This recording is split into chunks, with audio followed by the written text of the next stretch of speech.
Ini terakhir Gus Bah, ya Allah.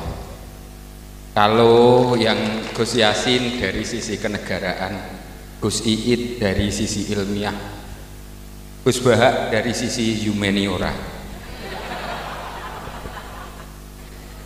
dari sisi sentuhan hati manusia sesama manusia, saya yakin di tempat saya itu ndeso sekali. Orang di atas gunung di Banyurip itu sowan yai merasa seperti keluarganya yai. Masih bisa dibuktikan. Dari yang mana lagi ketemu yai merasa dihormati yai seperti keluarganya yai. Sehingga setiap yang datang siapapun ditanya, aku ambek yai ku koyo keluarga nila sa Indonesia kok ngaku ngono kabeh. Jadi sangat diharapkan sisi humaniora, sentuhan-sentuhan kemanusiaan. Padahal di Banyurip itu tempat minyak ilegal itu, minyak apa ya? Kalau ada Pertamina di sana Pertamini, minyak ilegal itu sowan yai ya ditemoni yai ditanya anakmu piro, wedhusmu ono sing mati apa ora, ya seperti itu, sehingga merasa dihormati, disentuh sisi kemanusiaannya, sehingga yai dimanapun orang didatangi yai itu bahagia. Seperti misalkan saya didatangi Gus Bah, bahagia rasanya. Cuman Gus Bah tidak mungkin ke tempat saya, tidak mungkin kelihatannya. Ada satu yang seperti persamaan yai dengan Gus Bah yang saya ingat, orang sowan yai itu selalu diterima dengan sepenuh hati. Siapapun yang sowan, pintu selalu dibuka. Tidak usah aturan protokoler, tidak. Yai hadir, yai sehat, yai apa? Orang sowan diterima dengan senang hati.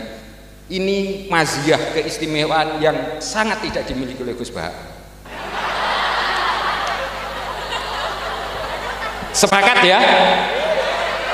Mau sowan Gus Bah itu ngalah-ngalahi sowan Kanjeng Nabi saja, disowani siapa saja mau. Apa ini sandure Kanjeng Nabi kira-kira? Saya sowan itu yang nemoni Gus Sabror.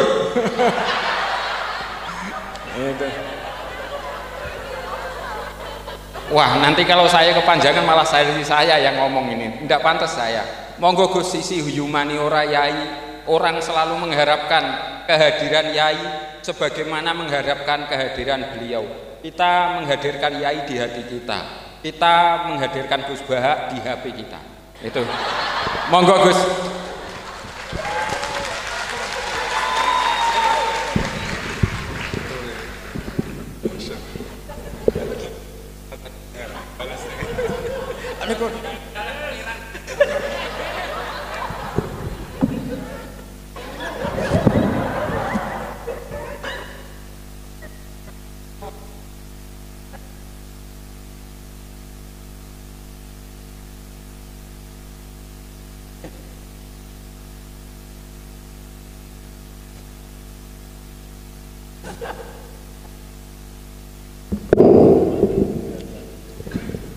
Assalamualaikum warahmatullahi wabarakatuh. Bismillahirrahmanirrahim. Rabbi shrah li sadri wa yassir li amri wa hlul 'uqdatam min lisani. Allahumma shalli wa sallim ala habibika Mustafa Muhammadin wa ala alihi wa sahbihi ajmain. Amma ba'du. Yang sangat saya hormati, sangat kita hormati Kiai Haji Aufal Marom selaku Ketua Yayasan Al Anwar 3, pimpinan sekaligus pengasuh Anwar 3 Kiai Haji Abdul Ghafur, wonten Gus Iit, Mas Najib, dan yang saya hormati semua dosen, adik-adik yang saya cintai. Saya ini alhamdulillah malam ini derajat saya naik senaik-naiknya. Karena seumur-umur saya ini hanya bangga punya guru Mbah Mun.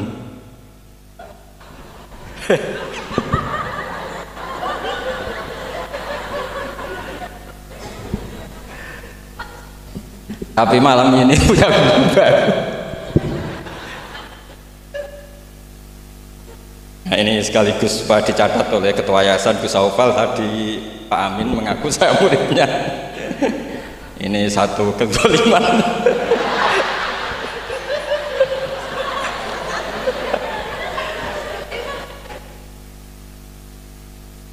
Jadi tapi saya senang ya, karena apa ya, ciri jadi wali itu harus mazlum dizalimi.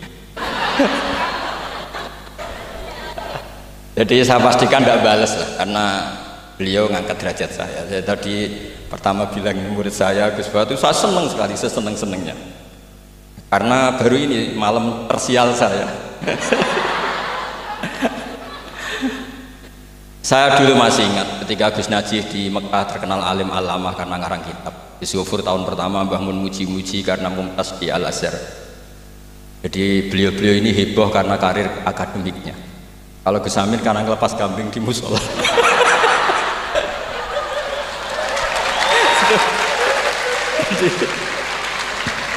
Jadi jameknya sama-sama bikin heboh. Jadi ya itu sajalah. Niru itu tidak bisa penuh ya, sudah niru hebohnya saja. Tadi karena Gus Aufal baru masuk, tadi Gus Aminoto bilang gini Gus Aufal, dulu Mbah Mun sayang saya sampai dicatrikan istri. Apa Gus Gofur bisa nyarikan saya istri? Itu benar-benar kefasikan baru dalam.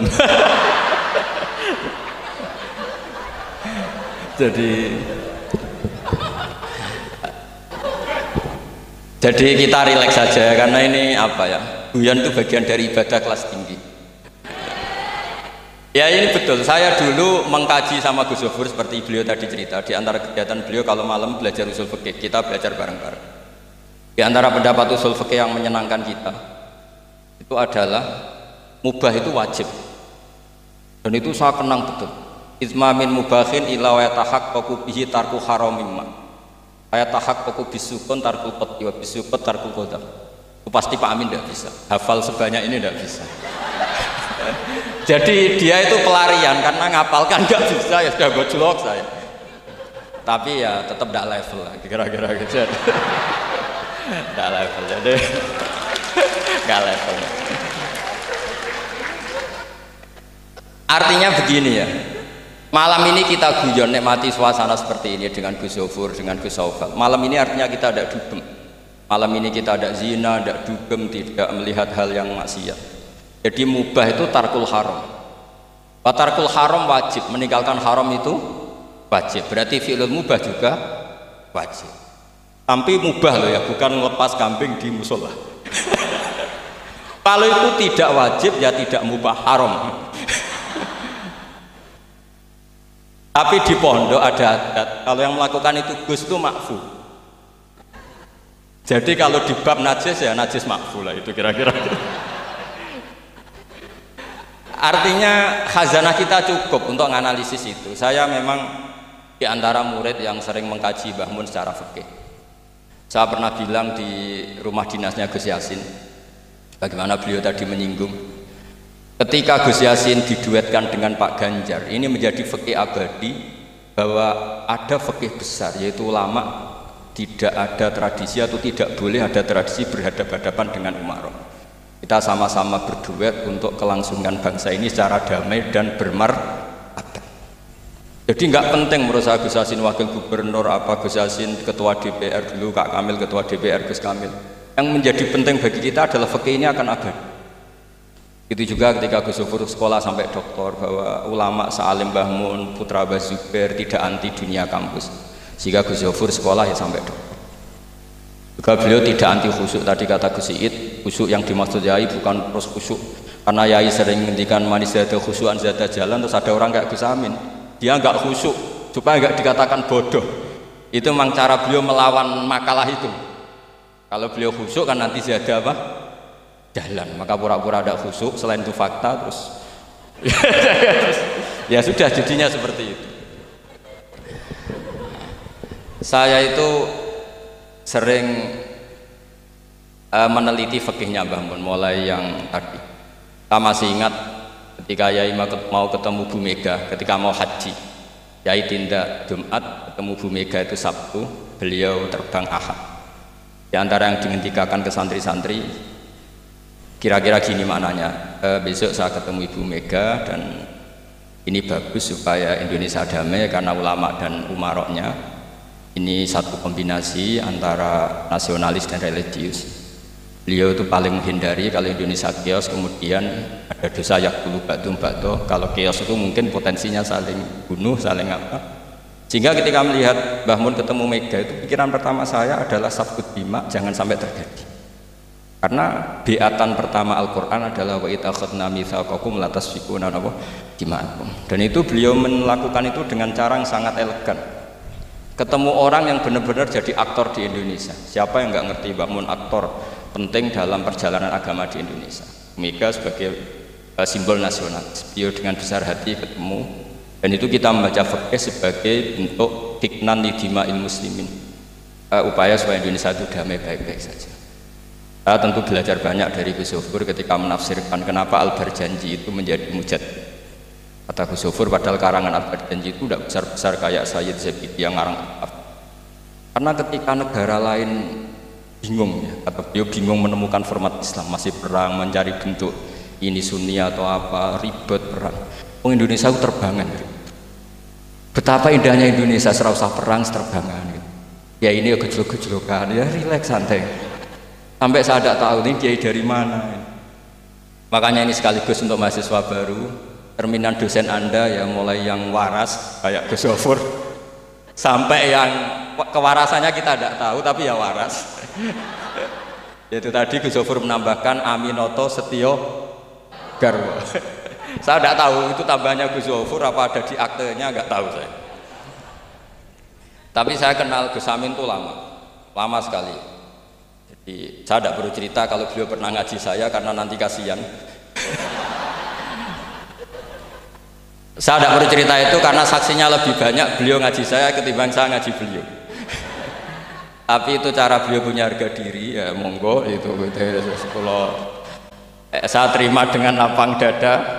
Jadi beliau orang kedua setelah Mbah Nawawi yang ngaku saya sebagai muridnya. Tapi saya mau cerita yang agak serius, ini 5 menit tentang fikihnya Mbah Mun. Tadi Gus Said bilang termasuk yang tahu banyak tentang karangan Mbah Mun termasuk tentu saya, selain santri-santri yang saya pernah ditanya Mbah Mun ketika film Masjidin Nabawi ditanya, nah apa kowe Mbah Gofur kok ngotot aku seneng nulis ya? Saya bilang nanti biar cucu-cucu jenengan masih melihat naskah-naskah jenengan. Iya kata beliau. Saya masih ingat dawuh Imam Syafi'i, al-laits afqahu min Malik illa annahu daya'ahu ashab. Sebetulnya Imam Les itu lebih ahli fikih ketimbang Imam Malik. Padahal Imam Syafi'i itu muridnya Imam Malik, tapi fil fikih muji Imam Les. al-laits afqahu min Malik illa annahu daya'ahu ashab. Tapi sayangnya Imam Les ini murid-muridnya nggak ada yang benar. Karena tulisan-tulisan Imam Les ini tidak ditadwin, tidak dimudawwan. Maka kita tidak ingin Mbah Mun yang kita idolakan, kita gurukan, kemudian bukunya tidak mudawwan. Sehingga saya, utamanya tentu putra-putra beliau, mulai dari Gus Subab, Gus Najih semuanya, termasuk Gus Zofur, itu sangat menginginkan beliau itu memang mentadwin itu. Saya beri contoh misalnya begini, kepandaian Imam Les dibanding Imam Malik. Imam Malik ketika ditanya apa saja, sok ahli Madinah, Kail juga kailu ahli Madinah, semuanya bilang ahli Madinah. Alasannya beliau Madinah adalah muhajirur Rasulillah, tempat hijrahnya Rasulullah SAW. Dan itu nggak ada yang memungkiri. Tapi ketika Imam Les mulai mengirimi surat ke Imam Malik, itu ditulis Sayyid Muhammad di Syari'atu wal Khalidah. Itu beliau, oke, Anda orang alim, saya ngakui Anda alim gini-gini. Tapi Anda ada yang lupa bahwa ashabu Rasulillah tafarraqu bil buldan. Ashabnya Nabi ini kemana-mana. Di Irak, di situ ada Sayyidina Ali di Najaf, diikuti oleh Abdul bin Mas'ud. Di Mesir ada Abdul bin Amr bin As, ada Amr bin As malah. Di Mekah ada ini. Dan semua mereka ini menciptakan satu kultur, dan kultur itu tidak sejengkal pun beda dengan yang ditanamkan Rasulullah SAW. Maka tidak bisa dikatakan kalau kultur itu harus kulturnya orang Madinah.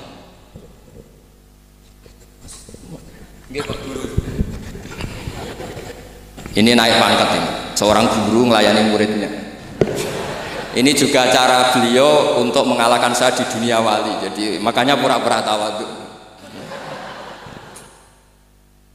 Nah, al-laits afqahu min Malik. Beliau punya sekian contoh bahwa orang Irak itu tidak kalah kerennya lah kira-kira gitu. Tentang ukuran-ukuran sok, karena Sayyidina Ali di situ juga menciptakan kultur. Begitu juga Amr bin As dan beberapa sahabat yang tafarraqu fil buldan. Bahkan sesuai dunia yang saya tekuni termasuk ilmu qiraah, as-sakhul qiraati sanadan itu adalah Asim. Padahal Asim ini qari'un kufiyun. Kenapa? Karena setelah Imam Asim ada Abi Abdillah Abdurrahman As-Sulami, setelah itu Sayyidina Ali. Karena Sayyidina Ali sakanal Irak atau sakanan Najaf kalau istilah modern. Sehingga Imam Syafi'i ngetikan al-laits afqahu min Malik illa annahu daya'ahu ashab. Barokahnya bangun menulis misalnya al-ulama al-mujaddidun yang sering dibaca Gus Zofur, juga saya di beberapa pertemuan alumni. Itu bangun kelihatan sekali dari awal tuh akan bina siapa saja. Beliau cerita misalnya salasun min aslil iman. Beliau diantara hadis yang beliau pilih dari sekian makalah beliau dan itu dijadikan muqaddimah. Wal jihad ma'akuli amirin baron kana ufajir. Was salat khalfa kulli muslimin ya baron kana ufajir. Jadi beliau memilih berteman siapa saja, membina siapa saja itu amdan, bukan sahwan. Karena beliau adalah periwayat dan penulis hadis, tentu ya diriwayatkan Nabi Dawud, memang ditulis di situ. Sudahlah kita ikut berjuang ma'akuli amir. Jihad itu di konteks Indonesia tentu mempertahankan supaya sholat ini sesuatu yang indah. Kita tahu yang bikin masjid di mana-mana itu departemen keuangan bikin masjid, kepolisian bikin masjid, kabupaten bikin masjid, gubernuran bikin masjid. Itu kalau nunggu bisaronya Pak Amin dari Sedek itu nggak jadi masjid, yakin. Untuk rokoknya saja mungkin pas-pasan. Tapi barokahnya kita berjuang ma'al kulli amir. Para umarok dibina, beberapa kiai mulai zaman Mbah Hasyim sampai dulu Mbah Hasyim yang bina Pak Karno. Sampai era Mbah Mun, akhir-akhir Pak Harto juga beliau pernah ditimbali di istana, sampai Pak SBY, sampai Pak Jokowi. Sehingga aura keislaman itu ada di mana-mana. Departemen berkebutuhan ngaji. Bahkan Gus Zofur pernah cerita, saya pernah beliau diundang di kantor pusat PDI untuk ngaji. Gak kebayang ya. Pertama Gus Yassin daftar di KPU yang ditanyakan Bang, "Lho kowe tenan mau ngimami sholat sampai Pak Ganjar?" Nggih. Mbah Mun seneng sekali. Jangan kira senengnya Mbah Mun karena jabatan, seneng dia.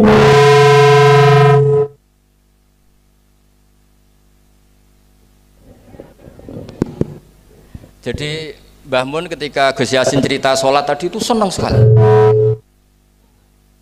Senang sekali diceritani bahwa barokahnya Gus Yassin di Wetan itu ada dengan tanda petik, ada komunitas yang kayak sholat itu jadi ukuran. Saya meskipun nggak nangis di depan umum kayak Gus Amin tadi, saya juga heran kok bisa nangis. Itu saya heran betul, dan saya tetap husnudzon itu asli. Ya agak memaksakan husnudzon saya, tapi ya sudahlah saya husnudzon kalau itu asli. Itu saya sering nangisi fikihnya Mbah Mun. Di antaranya adalah saya pernah sejagongan sama Gus Hasib bin Wahab, termasuk pendiri NU Wahab.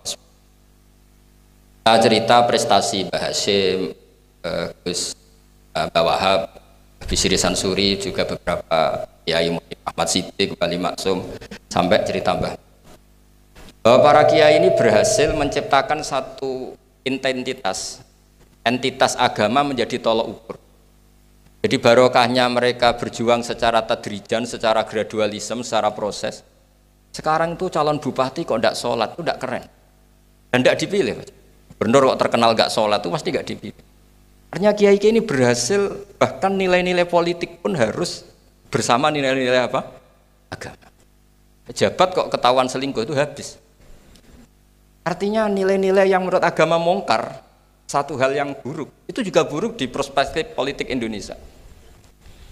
Jadi kayak, dan itu tanpa bikin negara ini terus kayak jadi negara Islam. Kurang apanya coba istihad guru-guru kita yang luar biasa. Saya pikir sampai di sini aja, nanti moderator biar balas saya supaya saya lebih madlum lagi. Semakin madlum semakin derajat saya akan naik.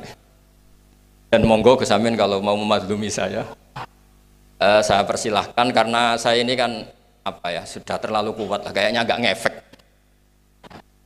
Tapi nggih monggo lah, kalau artinya ini sekali-kali saya ngomong serius. Jadi dulu nyuwun sewu, kita pengajian saja harus lapor, harus izin, bahkan ada istilah SIM, surat izin mubalek ya dulu. Namanya juga SIM. Ini abahnya Pak Rafiq itu ya temannya bapak saya. Masuk teman bodoh nih. Ini masyhur ini. Ibunya Pak Rafiq ini tidak pernah masak enak. kecuali ada tamu. Akhirnya kerjasama sama bapak sama Mbah Mun, kalau Jumat pagi disuruh ke situ. Terus Mbah Musa ini abahnya ini, Bu, engkau apa yang Kiai Nur Salim mau Mbah Mun masak, iya, terus masak enak, terus bapaknya ikut makan enak itu. jadi Kiai dulu itu seni, sampai kepen mangan enak itu harus bodoni istri. Dan itu semoga bodoni yang wajib, karena apa ya, seneng itu wajib akhirnya. Makanya saya dengan Pak Rafiq ini ya mulai dulu ya kayak saudara, karena dulu Mbah Mun, bapak, Mbah Musa itu ya teman, termasuk kalau harus bodoni istri ya bodoni. Akhirnya ya tiap Jumat itu main ke situ. Karena itu dengan cara itu makanya enak. Kalau enggak ya tempe terus gitu. Nah itu bisa ditiru. Bisa ditiru. Jadi ya bagus lah itu kalau itu. Solutif itu kata ke situ. Ya monggo niki moderator malih Gus Amin. Assalamualaikum warahmatullahi wabarakatuh.